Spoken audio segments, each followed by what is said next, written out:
Extension officers and plant quarantine officers, representatives of the sea and airport entries, farmers, input suppliers and customs officers evaluated the suitability of the country's current emergency plan, identifying gaps and possible actions that can be used to respond to an incursion by Absoluta should the pest be identified here. The tomato leaf miner itself is not a pest that we have here, right? So we are doing the exercises for pests that we do not have and we are on the lookout for.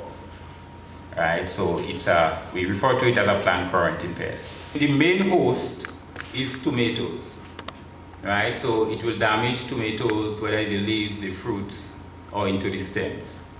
But related plants, the Solanaceae family, which tomato belong to, and include pepper, melanges, and some other wild plants. It will also do damage in those crops, and potatoes.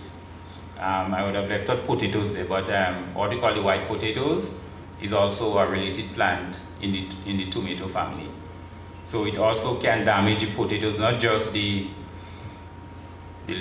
top part, but also the tubers. And there are some other crops that you can find it on, but they are not main hosts. So we're talking about watermelon, beet, amaranthus. Anybody knows what amaranthus is? Bhaji or zepina, as we say. Some of the beans, kidney beans, cowpea, bindweed, wild radish. That was Pest Management Officer Thaddeus Peters. This exercise was organized by the Pest Management Unit and falls under the Greater Caribbean Safeguarding Initiative, GCSI, cooperative agreement implemented by the Inter-American Institute for Cooperation on Agriculture, ICA.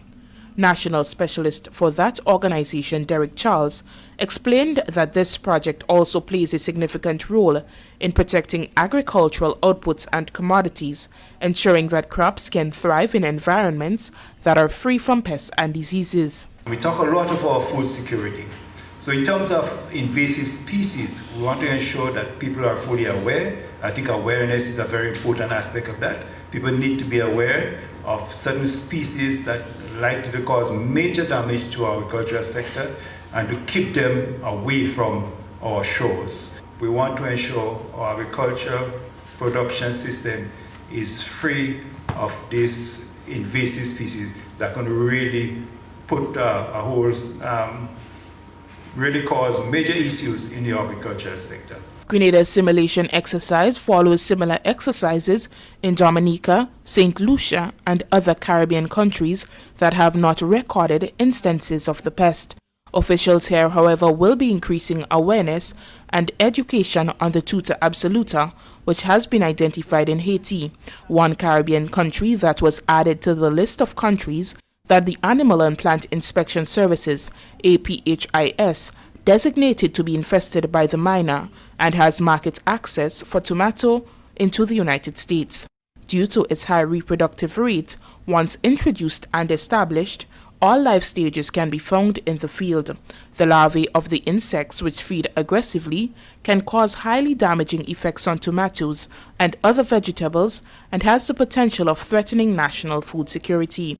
This project comes on the heels of two other regional initiatives, the Don't Pack a Pest project, designed to raise public awareness regarding the risks associated with passengers potentially introducing pests and diseases by carrying agricultural and food items when traveling, and preventing costs of invasive alien species IAS in Barbados and countries of the OECS with the Center for Agriculture and Biosciences International CABI. Now that stakeholders have increased awareness of the pest and its impact and greater understanding of their role, there is expected to be improved technical and policy recommendations that can contribute to a safer agricultural sector. One that is safer from the introduction, establishment, and spread of the tomato leaf miner or Tuta Absoluta. For the Ministry of Agriculture, I am Mina Booker.